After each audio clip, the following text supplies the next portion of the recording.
Hi everyone, it's me Joe again. Okay, this time I want to talk to you about my worst trip that I ever had in my life. Now, this was a gift given to all of us by Keith. Like I told you in my last video, Keith moved into my house from California to build his company. But anyway, once his company was built, he always wanted to see the ball drop in New York City on New Year's Day. So he planned a trip for all four of us, me, Johnny, my brother and I. Let me start by saying I was very happy to go on this trip. I thought it was very nice of him to offer to, treat us all to this trip. But let me just say that Keith was not the most organized person in the world. So to start it all off, what happened was we took a train ride from Pittsburgh to New York City. This train ride it wasn't a very fast train ride. Let's say it was very, very slow and boring. It took us almost 12 hours to get to New York from Pittsburgh, because we didn't get on a red eye or a train that goes straight to New York. No, he wanted to save some money, so he got us on a train that stopped at every city on its way to New York. So if that wasn't, I felt like I lived on that train after 4 hours. I felt like me and the train became one. I knew where everything was on the train. I explored the front of the train to the back of the train. I knew where everything was because it became my home for almost 12 hours. We left Pittsburgh at like 1 a.m. It was very early in the morning, so most of the time on the train ride I slept. And basically there was nothing to do on the train except sleep and eat, sleep and eat, sleep and eat. That was about it. And this train, you see these trains on TV and in the movies where they're like just booking away on the track. No, I could get out and literally run faster than the train was going. The train ride was horrible, let's put it this way. So anyway, we finally get into Grand Central Station in New York. Yay! But once we got there, we're carrying our luggage. Thank God they were on wheels, because if I had to carry it the old-fashioned carry, it would have killed me. So anyway, we get into Grand Central Station, and Keith did not know where the hotel was. First, we got on a subway to downtown New York. So Keith said, let's get on this subway. So we all got on this subway with all our luggage and everything, and we're walking up and down the street looking for this hotel. And after about half an hour to an hour of this, I was getting tired of it. I was like, you even know where this hotel is? And he goes, well, I thought it was downtown New York. And I'm like, why don't you just call them and find out and let them know where you are and ask them how to get to them? And of course, Keith was Mr. Macho. So another half hour goes by, getting on subways. Thank goodness that he got us all Metro passes. We could ride the subway anytime, anywhere. We were getting on subways, getting off, looking here, getting on subways, getting off, looking for this damn hotel. And I was getting quite pissed at this time, because basically it was about 2 hours had gone by. And I sort of told Keith, I said, you call them right now, because we're all tired. And I made him call them. He found out that our hotel was not in New York. It was in Jersey. And they said, get on the PATH train, and at the end of the line, when you get off, the hotel will be right there. And I was like, oh my goodness, we could have saved all this time if we just called them at the beginning. So we finally got to our hotel. And I mean, it was right there. So like I said, we finally got to our hotel. And we were all tired. So we didn't even unpack. We just plopped down on the bed and went to sleep. I don't even think I took a shower or anything. The plan was to get to New York, have a day of sightseeing, I believe. Now, we went there in December, mind you. New York in December, let's put it this way. It was cold. Freezing cold. We got up, we decided to go sightseeing. So first off, let's see, the first thing we wanted to go see, we wanted to go see the Empire State Building. So we went there, rode the elevator up, which, of course, I mean, this elevator went like super fast. It just went like zoom, straight up. I mean, it even made my ears pop. And, you know, we got up to the top. That was a pretty nice thing to see the Empire State Building. I mean, every place you went, you had to be scanned. I mean, I think this was because this was after 9/11. We went and we saw the memorial that they were building. I mean, we went there to see, I mean, they didn't have the memorial built then, which I wish we would have went then, but we went and we saw the memorial, you know, while it was being built. What the memorial was going to look like and the timeline up to 9/11. We could never get on the same page what we wanted to see at the same time. I mean, I don't know. I mean, he had no set itinerary. We just went willy-nilly all over the place. Say, well, let's go here, let's go there, not realizing that these places were so far apart. So we got to the ferry to go to see the Statue of Liberty and Ellis Island.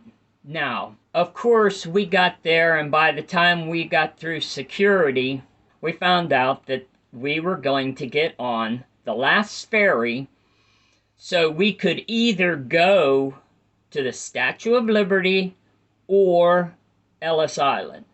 Ferry ride was almost 2 hours. We decided to go to Statue of Liberty. We went there, and I was kind of excited because I wanted to go up in the statue and take some pictures. Get there, the statue was closed for maintenance.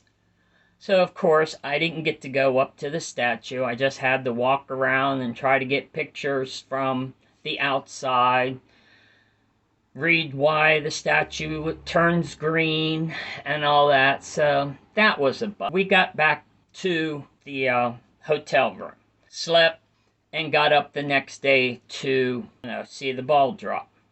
Now, we heard that to be at Times Square by 4 o'clock, if you weren't there by 4 o'clock, they were closing the perimeter of the place at 5 p.m. So you had to be there by 4 to get in there, and we kept on telling Keith, let's go. I mean, it was like almost 3:30, quarter to 4, and we're like, we gotta go, and if we're going to see the ball drop, we gotta get into at Times Square by 4 o'clock. And he's like, oh no, we'll be able to get in there. So we left at 10 o'clock. Got on the subway, went to Times Square. All these barricades were up, and on every block there was a policeman. We would walk up and down the sidewalks like everybody else, and of course, remember, I think it was like 30 degrees out, so we're all bundled up, we're freezing to death, walking back and forth on these out side roads trying to get into Times Square. And of course, we couldn't get in because it was barricaded off with these big high walls, which you couldn't see over. And every time you would ask a police officer, so how do I get to Times Square? And he'd say, oh, just keep on going down that way. So we'd keep on going that way, and we'd go to another policeman. And I'd say, so how do I get to Times Square? And he'd just say, keep going that way. And basically what they were doing was just, reverting the traffic around Times Square. Just keeping people moving so we wouldn't congregate in one place. So anyway, when I figured out that that's what they were doing, I was like, okay, this is it. And I mean, talking about the people, it was wall-to-wall people. So anyway, I'm looking at my watch, and it's almost like 11:30. I looked at my watch, and I'm like, the ball's going to be dropping. So I'm looking around, and I could see like, you could barely see over the barricades at some certain spots, and you could look over and see it. So I grabbed my brother, and I got to one point where I could actually see the ball drop or some like fireworks going off. And so we're up against the barricade trying to look over and watch the ball drop, which that was my experience of watching the ball drop at Times Square in New York City. And at 12 o'clock, 12, 1 o'clock, everybody was leaving. And it was a river of people. I mean, it was ridiculous. And my brother almost got caught up in it, and I grabbed his arm and pulled him up against the barricade, and we just stood there watching the people go by for, I said, let's just stay here and wait until they clear out, and then we'll start, because I was in band, so I knew what it was like after football games and everybody leaving at one time. It's like a river of people. So you just have to bide your time and wait and let these people by, and then once it thins out, then you go. So we're up against the barricade waiting for it to thin out, and after 2 hours of watching people moving, I was like, it started thinning out a little bit. So I grabbed my brother's hand. I mean, we lost Keith and Johnny. We lost them like the first few minutes that we were there with all these people going back and forth. We lost them. So I grabbed his hand. I mean, I just grabbed his hand because I wasn't about to lose my brother too. So after it thinned out a little bit, we started walking back towards the subways, the hotels. And now by this time, I sort of got my bearings where the subway was and how to get back to our hotel room. And thank God we had our Metro passes, so yeah. But we were freezing cold, even with our coats on. But there was this big grate, and there was hot air blowing up from it, and we stood on that grate, and we were just like, oh, thank God. And we were like thawing out, and it was like, we were so thankful that this grate was here. So we stood on the grate for at least 15-20 minutes just warming up before we started off again to the subway. And thank God we didn't wait too long, because once we got to the subway station, we found out that there was only one train going back to Jersey. There was only one train, and we got on it. And I looked around to see if Johnny and Keith made this train, and I couldn't find them. I mean, they weren't on the train. So I'm like, I don't know if they're going to be back at the hotel or not. So my brother and I got on the last train back to Jersey, and we got to the hotel room. Thank God I had my own key. We got back to the hotel room. Johnny and Keith weren't there yet, and I figured they got lost in downtown New York someplace. So anyway, that was my fabulous trip to New York. And of course, to put, on top of it all, I had to ride the train back home. Another 12 hours home.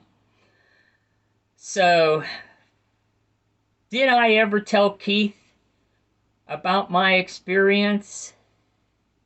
No. I was just so thankful that he thought to take my brother and I with him and Johnny, that I wasn't about to tell him that that the trip sucked. Yeah, I thought I would share that story about my worst trip ever. And it did, and this trip sort of prevented me from traveling for a long time. I figured, if you have that bad of a time traveling, it sort of gives you a sour taste in your mouth about traveling. But yeah, I just realized that, if I've gone through the worst trip of my life, any trip that I go on is going to be better than that. So, yeah. Like I always say, stay safe, be kind, and I'll see you next time. Bye.